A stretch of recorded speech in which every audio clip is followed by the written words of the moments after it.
LinkedIn News. The thing that drives how we feel about our jobs when we come home day to day is not necessarily the fact that we find meaning or connection with the stuff that we do, but the quality of the connections that we have with the people that we work with. That's sociologist Erin Cech. I'm Leah Smart, and this is Everyday Better. Stay tuned for more on why passion shouldn't be the sole way for us to think about our careers. Make sure you hit that follow button to get new episodes of our show every week. And if you're a regular listener, thank you. And consider leaving us a review so we can keep bringing you more of the kinds of conversations that you love.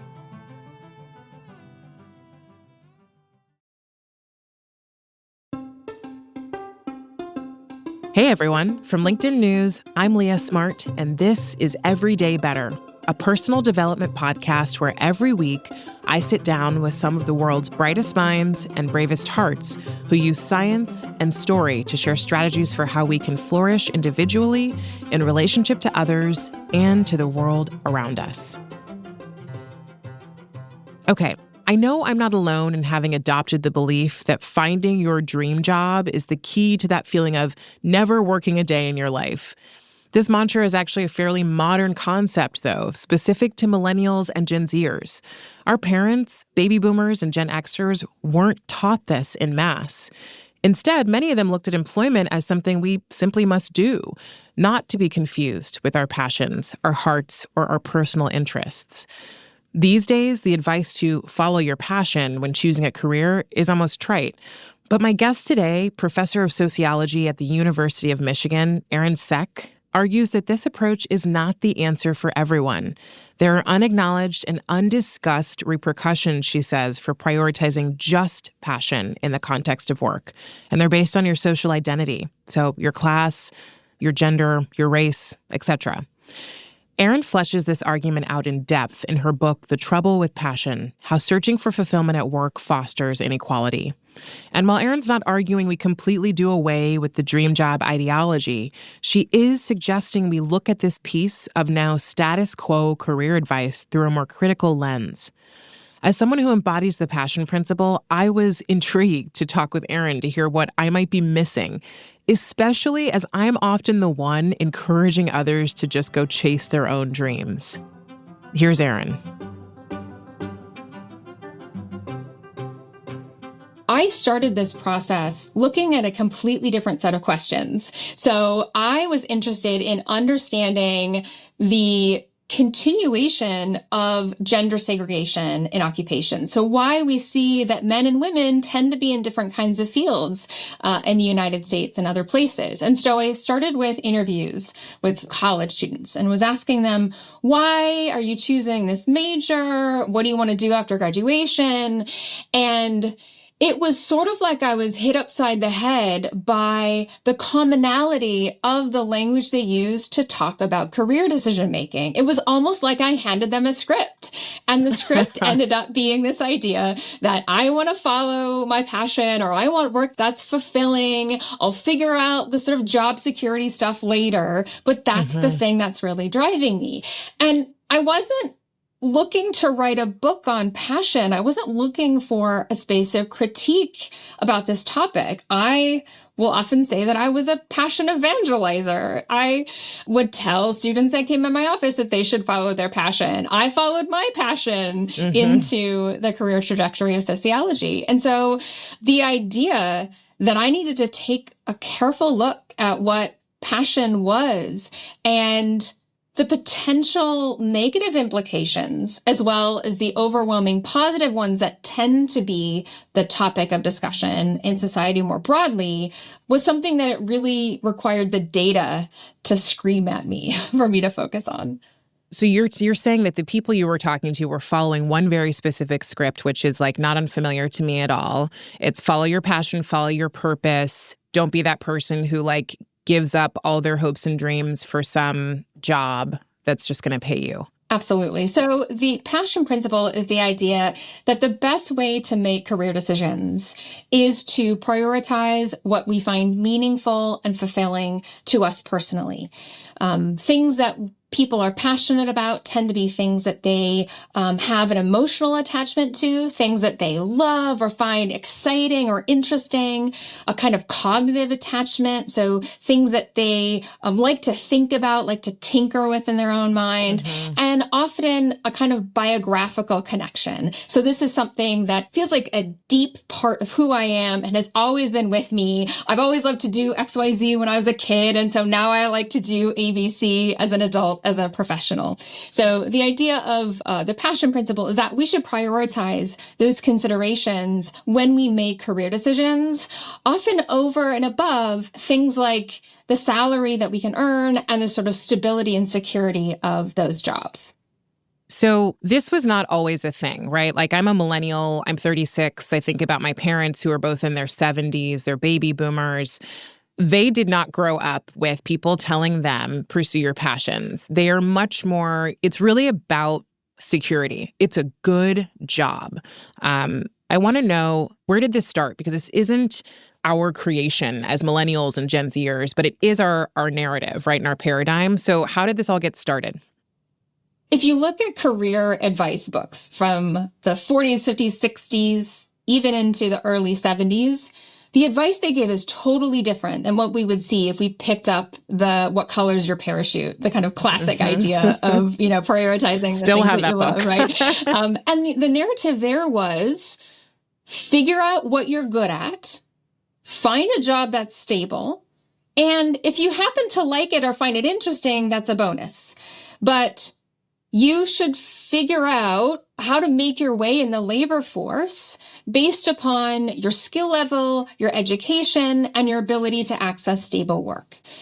And that aligned with the sort of expectations for people of those generations, particularly those who had a college degree and were privileged in that way, because the typical career trajectory looked a lot different than it did today, right? There was the expectation that if you entered an organization and you worked hard and you were able to do what you were expected to do, you would move up within that organization, right? Maybe people might change an organization once or twice in their career, but you started and you moved up the ladder. So since the 1970s, we have this huge increase in precarity of employment in professional workplaces and professional careers. So the kind of precarity of not knowing if you're going to have a job next week or next month that used to be most principally characteristic of blue collar work, service work, up until sort of the 1970s, has now become characteristic of most everybody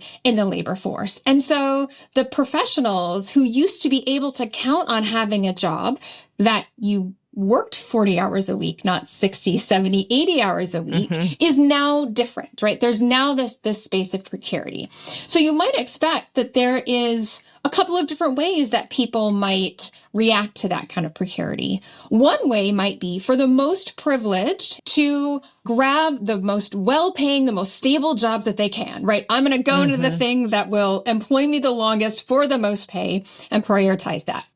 But instead, what has happened is that people have said, well, I'm going to be working for these long hours and expect to be kind of devoted to my job. And my job's not stable anyway, so I might as well follow my passion. And that aligns very clearly with this explosion in the expectation culturally that we are able to express our individuality, express ourselves in every fragment of our lives, right? It's not just our clothes and our cars, but it's in the kind of Cuisinart we have in our kitchen and the color of it and the cell phone covers that we have. Every facet of our lives are supposed to be individualized and self-expressive, and our jobs are absolutely part of that as well. Okay, so you started, if you go back to where you started, you said, I never meant to actually even do this, right? You weren't meaning to go out and write a book. You kind of stumbled upon this thing because of the question you were asking and the answer you were getting. When did you realize it was a problem? It became evident to me that it was a problem when I started to understand what the profound differences were by class in the ability to take what you're passionate about and parlay that into stable, gainful employment. So one of the primary findings from my work is that there's really no difference by socioeconomic background in the extent to which people are committed to the idea of following their passion, the extent to which college students, for example, want to prioritize passion seeking and what they want to do after graduation.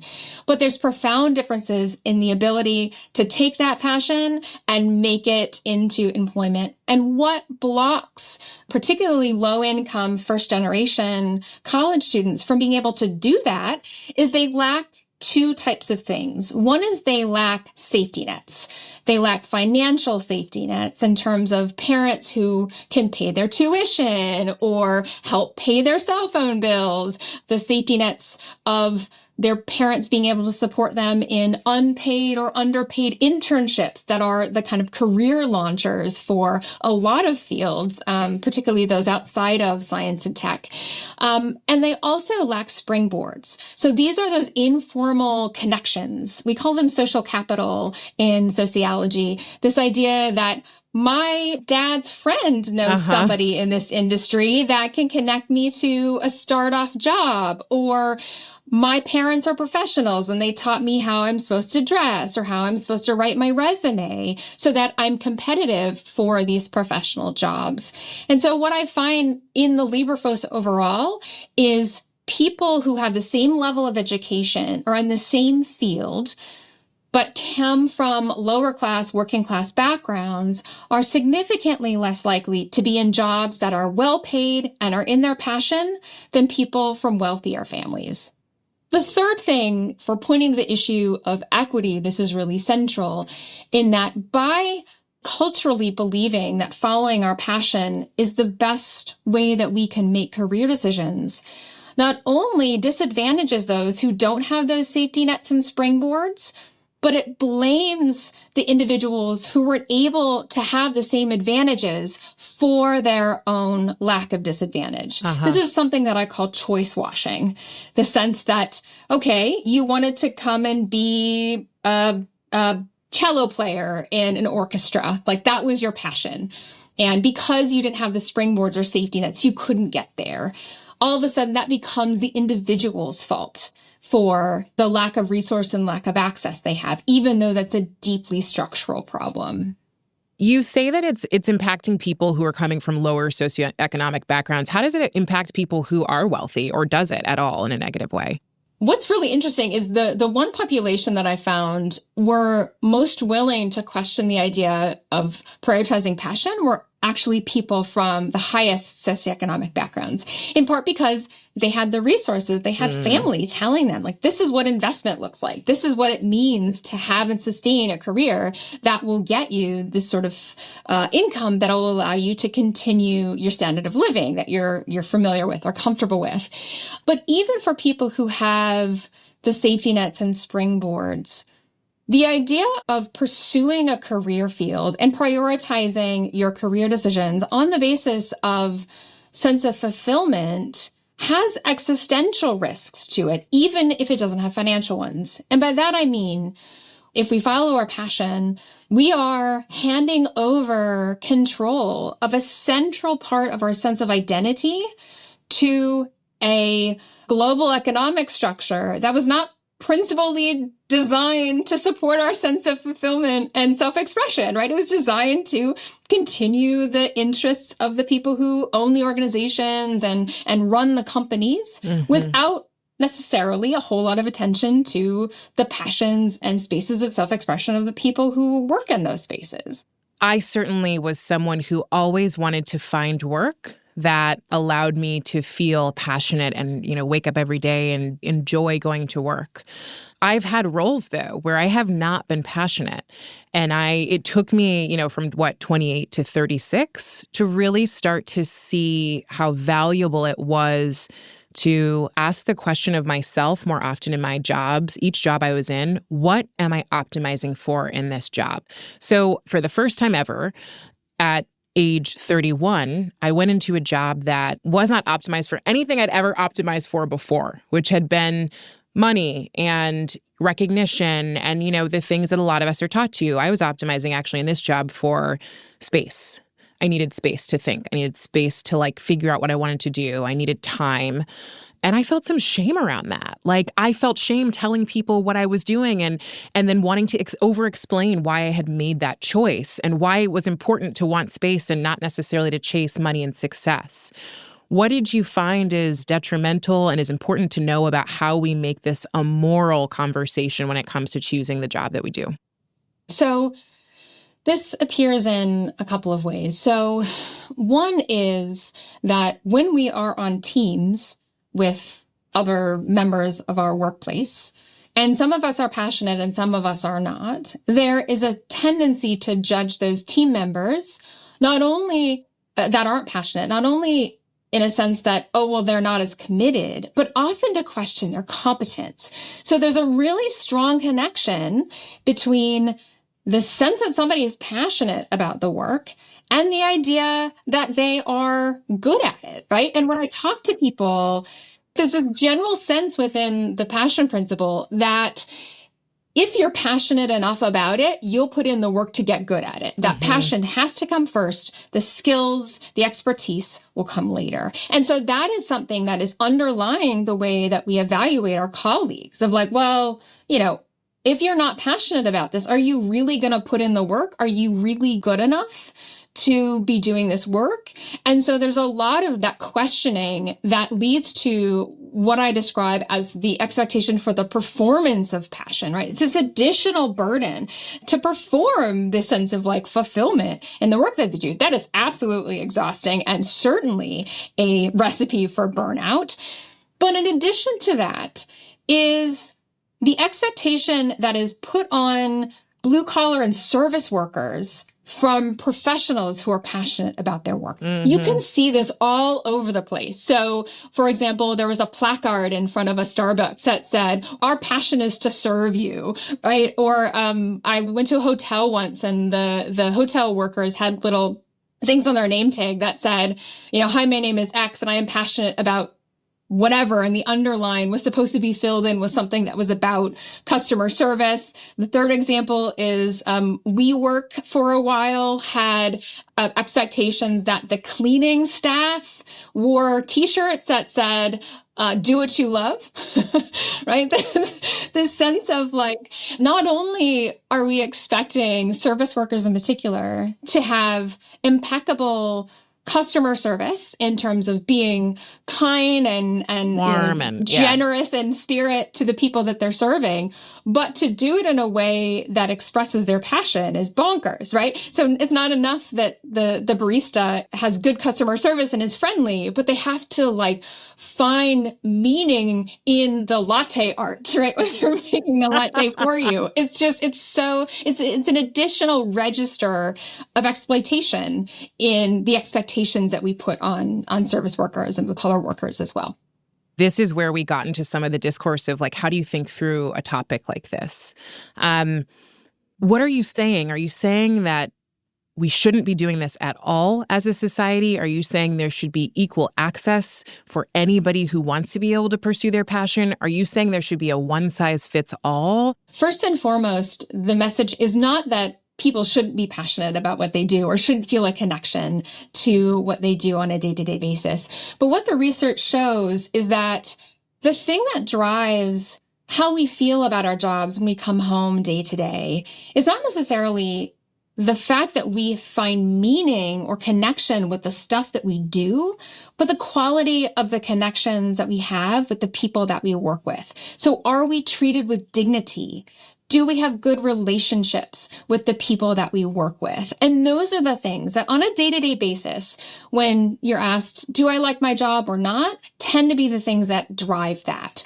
And so an additional bonus to that is a sense of I feel my meaning is fulfilled in this context. That can be great, but it's not sufficient for having decent job satisfaction. So what I'm working towards is the sense that passion shouldn't be the standard to which everyone is held when we're asking them, what do they do for their job, and expecting a good answer. One of the things that I talk about is the idea of stepping back and asking ourselves, not what am I passionate about, but what is the relationship to paid employment I want to have? And that can look like a lot of different that's a good things. question. Right? So that can be, I want to be all in for a cause that I find important and meaningful. And therefore, I know that I'm going into a space where I'm going to be putting a lot of effort that is not necessarily going to be compensated in my pay or in time off, etc. Other people might say, I want my job to be able to support my family, or to be able to support me in the things I have outside of work that I really value. And being able to be frank with ourselves about what it is we want from that relationship to paid employment is really important. So first, we have to recognize that people have a lot of different motivations for why they work hard and why they want to work hard. And it's just as valid that somebody wants to work hard because they need to support their family, or maybe need to support an extended family, than it is that they're driven by their passion. At the individual level, in addition to asking ourselves what kind of relationship I want with paid employment, if the answer is, I am passionate about my work and I'm not willing to change, the things that you can do are to, first of all, try and shrink the footprint of work in your life, right? How can you make the time that you are on, that you're invested in doing your work, more efficient, so that you have more time that's freed up for other pursuits? Can you make a commitment to yourself or to your family to have email-free Tuesdays and Thursday nights, or not work on Saturdays, or something like that, so that you are providing yourself the opportunity to fill your life and your time with other things?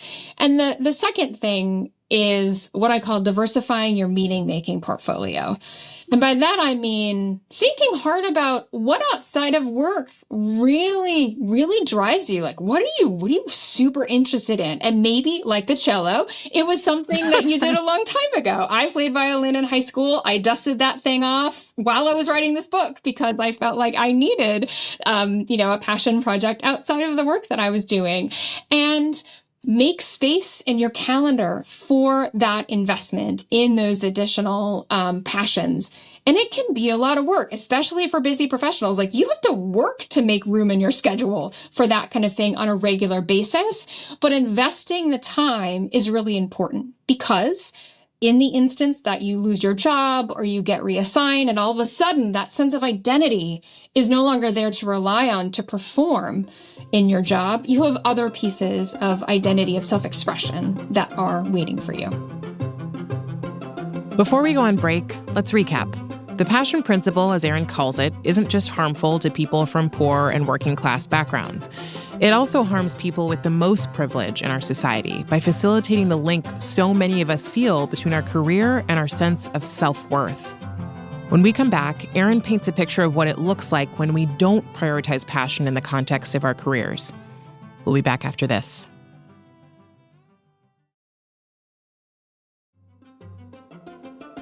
And we're back with Erin Cech. I love the idea of diversifying your meaning-making portfolio.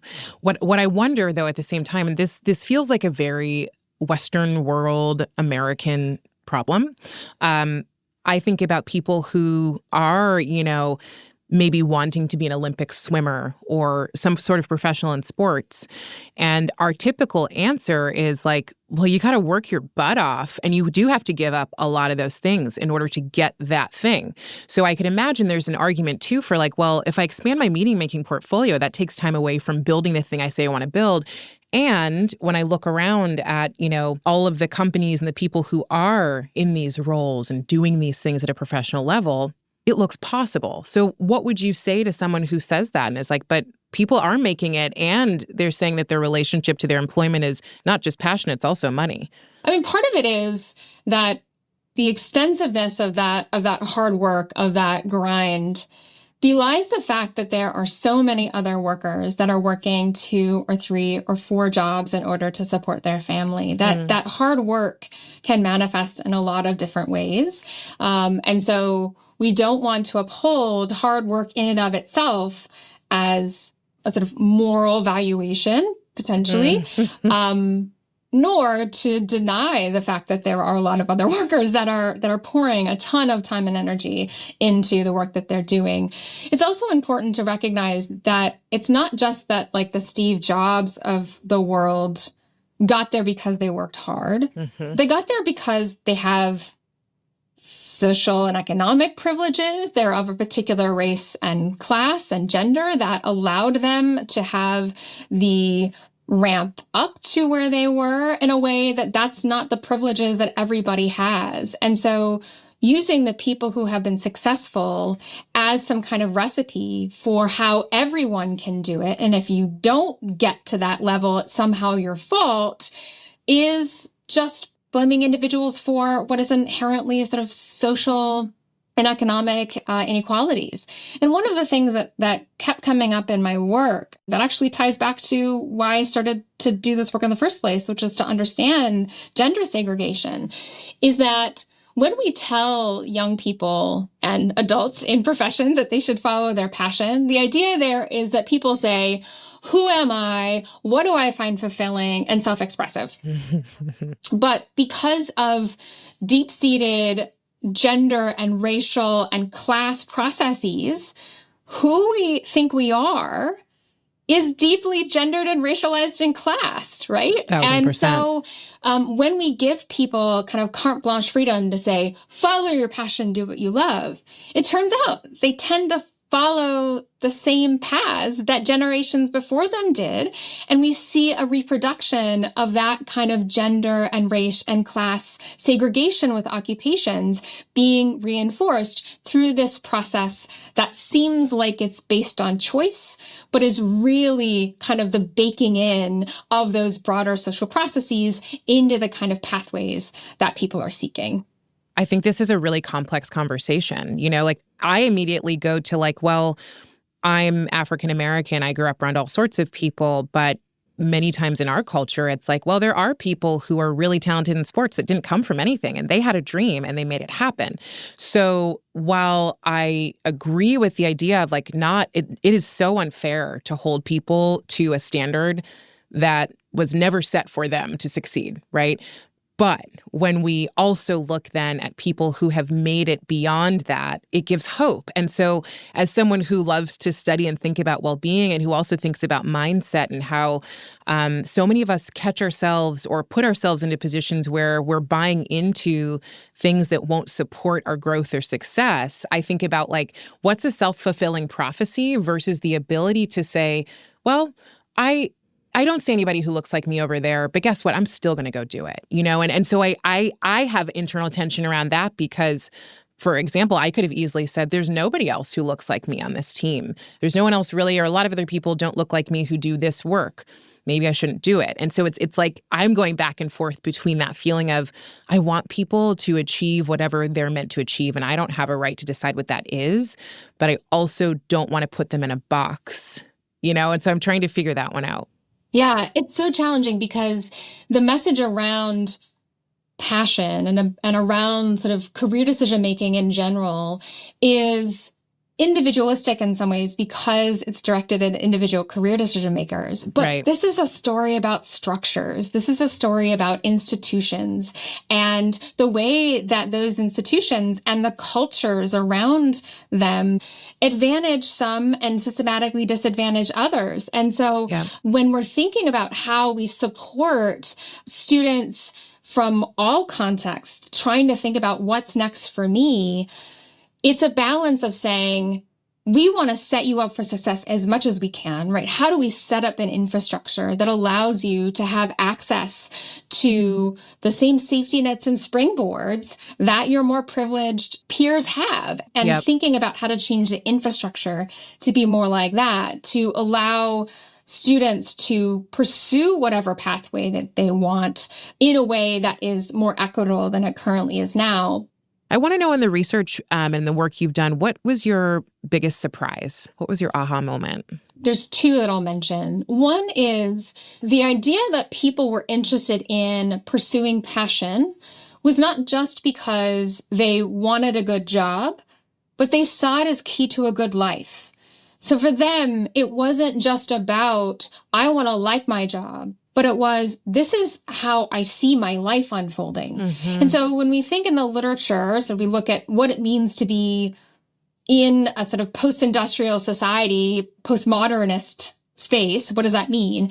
For most people, it means developing this kind of self-reflexive project that we're all supposed to have this story about ourselves that we've continued to like refine and change and alter who we are and the stories about who we are and who we want to be over the course of our life. And there's fewer and fewer places collectively outside of work for us to do that, right? So there's fewer community spaces that we're connected to. There's the secularization, which means that most people are less connected to sort of a church community or some kind of faith-based space.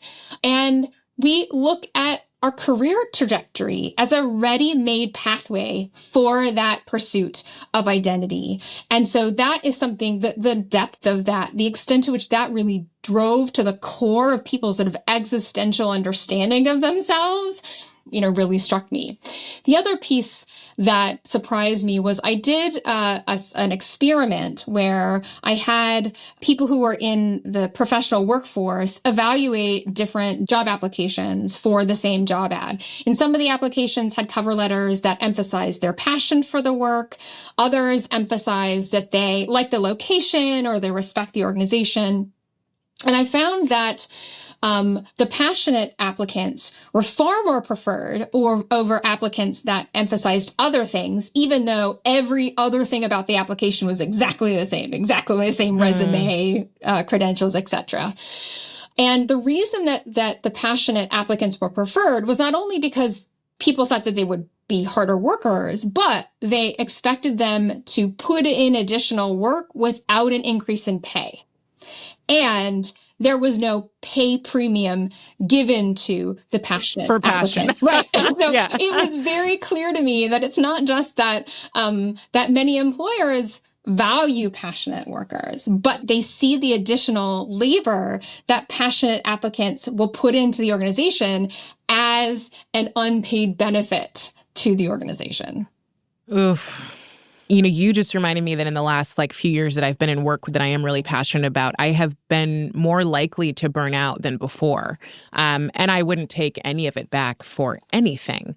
But one of the biggest challenges I've had is creating boundaries around what I love. Because we've been sold this, I go, well, passion's good. It's good for me to be obsessed with this thing. I can learn more and I want to keep going. And yet that is exactly what leads to burnout. And so you can have too much of a good thing. So I'm curious, if everybody in the US read your book and said, I got it, I want to do something differently because of it, paint the picture for me of what work looks like and what our life looks like in this context. I would start with the way that we engage with even young children. The question that we ask kids, what do you want to be when you grow up, is expected to be answered with an occupation, right? I want to be a doctor. I want to be a lawyer. I want to be a public figure, not I want to be a good neighbor. I want to be kind. I want to be a good community citizen. I want to be a sort of leader in social justice. And we set up those expectations for a sense of identity so early on that they're really baked into what it means to pursue a career. And so if you speak to young adults about their career decision making, it's so stressful to them because it's so wrapped up in a sense of identity. So really readjusting the way that we talk to young people about what it means to be employed and what careers actually look like to allow them for a wider range of motivations and reasons for pursuing whatever field that they want, separate from a sense of identity. In addition to that, thinking about our teams, our workplaces, making sure that we're not expecting a performance of passion from our colleagues and seeing that as equating to skill or commitment to work. And then also for our own selves, making sure that we're checking in not only about making sure that we're making space in our lives for other things that we find meaningful, but that we're being effectively compensated for the work that we're putting in, and that our supervisor or our boss knows how much work we're putting in, driven by passion, not Correct. by anything else, right? And then finally, not judging ourselves, not soaking in the cultural idea that you have to be passionate about your work, or if you're not, that you're doing something wrong. I love these. You basically gave like 4 principles, which I totally got. You know, we all remember being asked when we were really young, what do you want to do? And it's like you become a human doing versus a human being, people say, right? What changes as a result of us doing these 4 things you just laid out? I think a healthier relationship to paid work and a recognition of work for what it is, right? We are exchanging our work, our time, our energy for payment that allows us to live, to do the things that we wish to do. And stepping back and saying, if that is what work is fundamentally, where do I want to be with that, right? Having kind of clear eyes about what it means to do this is really powerful.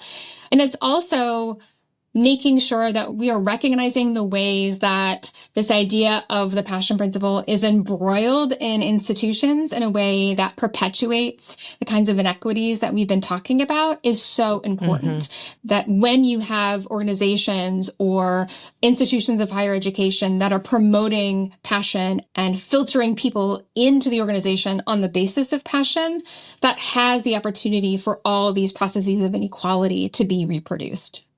Okay, Erin, I'm going to have you complete these 3 statements. The first is better humans are.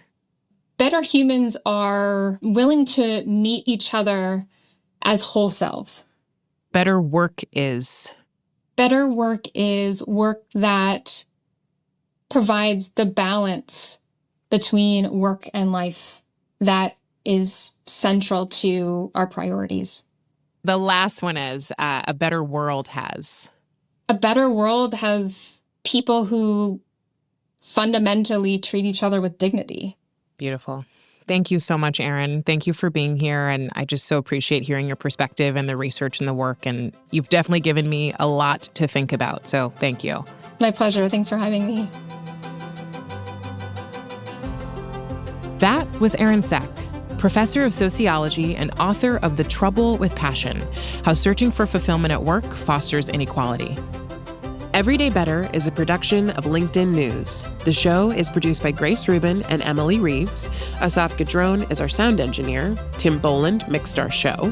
We get additional support from Alex Kudziantsova and Ali McPherson. Sarah Storm is our senior producer. Dave Pond is head of production and creative operations.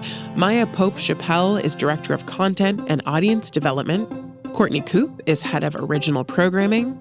Dan Roth is the editor-in-chief and vice president of content development at LinkedIn. And I'm Leah Smart. Thanks for coming with me, and I'll see you next week.